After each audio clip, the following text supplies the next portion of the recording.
네, 시청자 여러분 안녕히 주무셨습니까? 시장을 여는 아침 글로벌식스 이혜림입니다. 오늘 실적이 나왔는데요.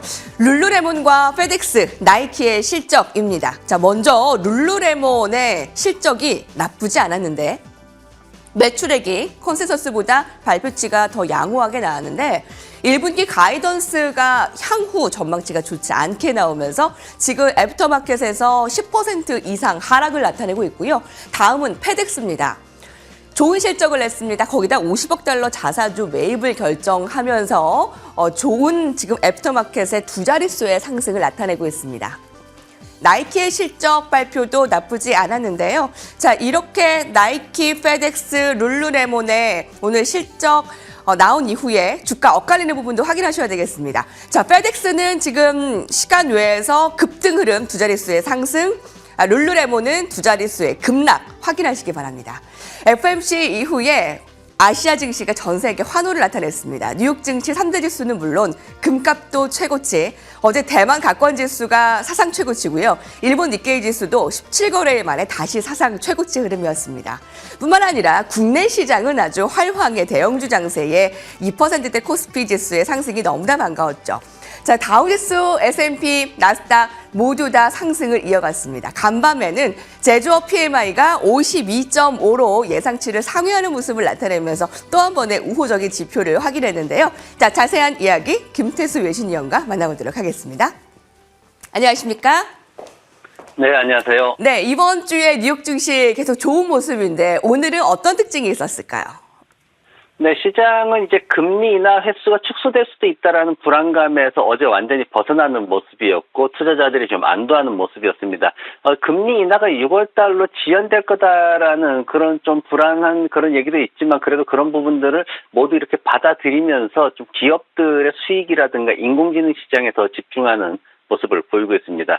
다우존스 지수가 지금 4만 포인트에 가까워지는 모습을 보이면서 투자자들이 좀 더 매수에 대한 그 긍정적인 그런 기대감을 갖고 있고 시장의 전반적으로 강세 시장에 대한 의견들이 좀 많이 나오고 있습니다. 지금 시장이 강세 시장 의견들 나오면 사실 조금 불안해해야 되는 게 맞긴 한데 그래도 시장의 S&P 500 기업들의 수익에 대한 얘기가 나오는데 지난번에 팩트셋에서 11% 이상 증가할 것이다 이렇게 얘기가 나왔습니다. 그러면서 기업 수익이 증가하는 상황에서는 강세장이 더 지속될 수 있다라는 그런 얘기들을 하고 있어서 더 시장의 어떤 상승의 기대감을 높이는 상황이었고 경제 지표도 관련해가지고 실업수당 신청 건수가 지금 2,000명 가운데서 21만 건 정도로 나왔습니다. 예상치보다도 한 5,000명 정도 낮은 상황이었고 S&P 글로벌 미국 종합 PMI가 나왔는데 이게 3월 달에 52.2가 나왔어요. 전월보다 이제 0.3 정도 낮아지는 상황이었는데 비즈니스 활동이 계속 그런 대로 개선되고 있다라는 측면에서는 긍정적으로 그렇게 해석이 됐고 또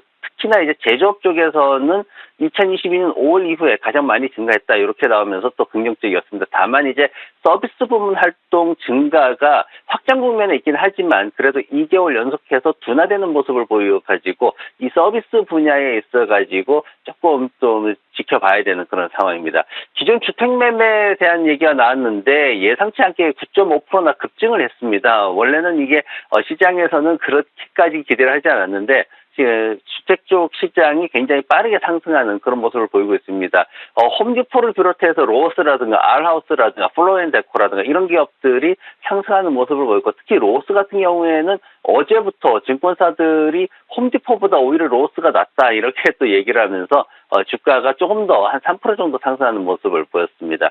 갭 같은 경우에 지금 수익에 대해서 다시 조명받고 있는 상황이 진행이 되고 있습니다.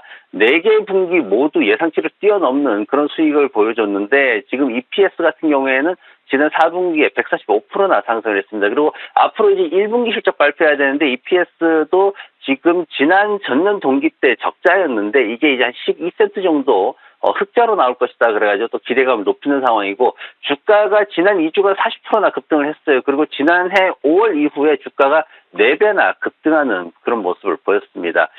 그리고 지난밤에 이제 IPO 관련해서 레딧이 드디어 시작을 했습니다. 지금 미국 시장의 IPO가 계속 살아나는 모습을 보이고 있는데 RDDT라는 이 코드를 통해 가지고 이제 거래가 됐습니다. 지금 공모가보다도 한 48% 정도 상승해서 $50에 마감을 했는데 장중에 $57 80센트까지 기록을 세웠습니다. 하지만 이 회사는 9천만 달러의 손실 기업입니다. 이 부분 조심하셔야 되고 매출의 98%가 플랫폼 광고에서 발생하기 때문에 경기 흐름에 따라서 굉장히 크게 유동된다는 것도 좀 주의해야 될 부분입니다. 이제 4월 12일이 돼야지만 대형 은행주들을 시작으로 실적 얘기가 다시 시작이 됩니다. 1분기 실적 발표가 시작이 되는데 그리고 FOMC 같은 경우에도 5월 1일 날 이제 금리 발표가 나오게 됩니다. 그래서 그때까지는 시장이 조금 쉬어갈 거다라는 얘기들도 있는데 그럼 그 사이에 뭘 해야 되느냐를 봤더니 인공지능 산업에서 확산되고 있는 최근의 반도체라든가 아니면은 PC 시장의 수요 회복 이런 것들에 좀 포커스가 맞춰질 것이다라고 얘기를 하고 있고 또 하나는 경기 회복과 관련돼 있는 소비 관련 기업들의 주가 반등도 좀 관심을 가지면 좋겠다. 시장에서 이제 이렇게 보고 있습니다.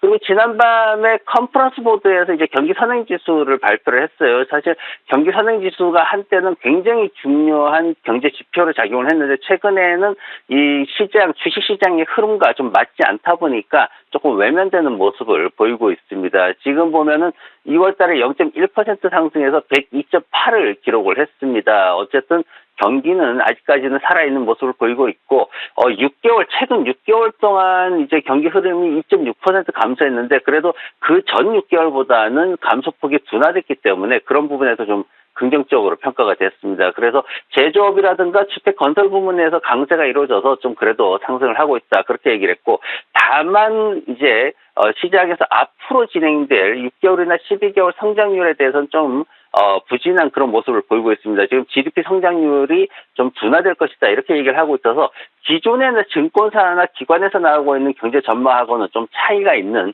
그런 모습을 보이고 있습니다. 그래서 만에 하나 5월 금리 인하설이 시장에서 앞으로 강세를 띠는 그런 상황이 생긴다라면은 아마도 지금 현재 진행되고 있는 경기 불안에 대한 컨퍼런스 보드의 얘기 요것들하고 그리고 기업 실적 상승하고 서로 엇갈리면서 시장의 변동성이 좀 커질 수도 있다라고 평가가 되고 있습니다.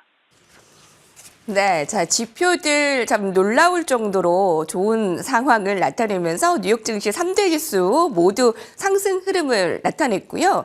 오늘은 엇갈린 종목별, 업종별 흐름, 좀 특이할 만한 사항 어떤 것들이 있을까요? 네, 시장에서 보면은 전반적으로 다들 상승을 했는데 유틸리티가 좀 약했고 애플이 하락하다 보니까 통신 서비스 쪽이 좀 하락하는 모습을 보였습니다. 그리고 시장에서 지난밤 얘기가 많았던 게 이제 전기차 쪽에 얘기가 좀 많았어요. 그래서 이제 전기차 쪽을 좀 보려고 하는데 이미 소비재 쪽에 이제 자동차 쪽이 들어가 있습니다. 그래서 자동차 쪽에서 지난밤에 얘기 나왔던 게 리오토에 대한 부분 그리고 테슬라에 대한 부분이 나왔는데 이 두 회사 공통적으로 적용되는 게 경영자들에 대한 리스크가 좀 크다라는 게 나왔습니다. 리오토 같은 경우에는 대표가 나와가지고 경영 전략이 잘못됐다. 거기에 대해서 이제 공식적으로 사과하는 그런 상황이 생겼습니다. 그래서 리오토 같은 경우에는 실적이 또 한 24% 정도 감소할 것으로 예상이 되고 있는데 인도량이 한 10만 대 예상하다가 지금 7만 6천 대 정도 지금 인도가 될 것이다. 이렇게 예상을 하고 있고 그러면서 이제 시장에 목표했던 것보다도 굉장히 많이 떨어지는 이런 상황이 진행이 되고 있습니다. 그리고 머스크 같은 경우에도 보면은 지금 최근에 X에 대한 경영권, 이 경영 방식이 테슬라의 주가에 타격을 주기 시작했다. 이런 보고서들이 좀 나오고 있습니다. 그리고 미국 상원의원 엘리자베스 워렌 의원이 나서가지고 머스크한테 왜 급여 패키지가 560억 달러나 가야 되냐. 그리고 머스크가 왜 회사 자산을 함부로 이용을 해야 되느냐. 이런 부분에 대해 가지고 공식적으로 조사를 해야 된다. 즉 머스크와 테슬라라는 이 기관에 대해서 경영자에 대해서 서로 독립성이 있느냐를 좀 확인을 해야 된다. 이렇게 지금 얘기가 나와가지고 테슬라 주가도 1.6%나 하락을 했습니다. 그래서 전기차가 전반적으로 좀 순환 시대를 맞고 있는 그런 상황을 보이고 있고 브로드컴 지금 이제 제가 반도체 얘기를 계속 쭉 해드리고 있는데 마이크론에 이어서 이제 지난밤에 브로드컴이 또 주가가 상승을 했습니다. 장중에 8% 이상 상승하다가 마감은 한 5%대 마감을 했는데 마이크론이 지금 보면 알고스에 서 이제 목표 가격을 140달러로 올렸죠. 그러면서 14%나 상승을 했는데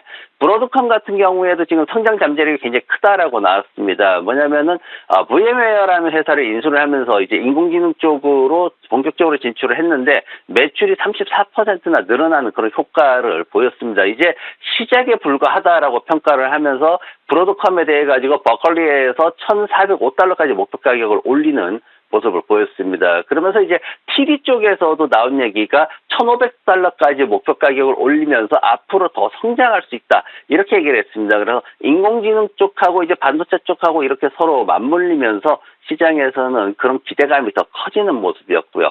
또 하나는 애플에 대한 얘기를 안 할 수가 없는데 애플에 대해서 지금 법무부에서 또다시 나섰습니다. 사실 이게 한두 번 있는 게 아니라 이번이 세 번째입니다. 2009년도부터 시작해가지고 계속해서 법무부랑 애플이 싸우고 있는 모습을 보이고 있는데 지금 이제 조 바이든 대통령 들어와서는 처음으로 이제 법무부가 나섰거든요. 지금 법무부 쪽에서는 역시나 이제 독점 금지법에 대해 가지고 소비자들의 선택권을 불법적으로 제한하고 있다. 역시 이제 결제라든가 이런 부분에 있어가지고 소비자들이 다른 선택을 할 수도 있는데 자기네들이 유리한 쪽으로만 이용하게 해서 다른 쪽으로 이동하지 못하게끔 그렇게 하고 있다. 이런 얘기를 하고 있고 그리고 또 하나는 이제 스트리밍이나 이런 것들 관련해서 지금 시장에서 미국의 이제 관련 법규들을 좀 어기고 있다. 이런 얘기들을 하고 있습니다. 그러면서 법무부에서 이번에 나온 얘기들이 좀 특이한 얘기가 뭐냐면은 만약에 이번에 애플이 패소하게 되면은 법무부에서 강제적으로 애플의 경영 구조에 대해서 손을 볼 수 있다. 이런 얘기가 나와가지고 지금 주가가 빠르게 하락하는 모습을 보였습니다.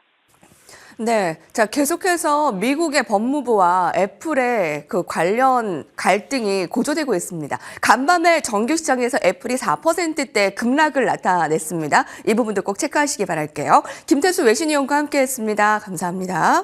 네, 고맙습니다.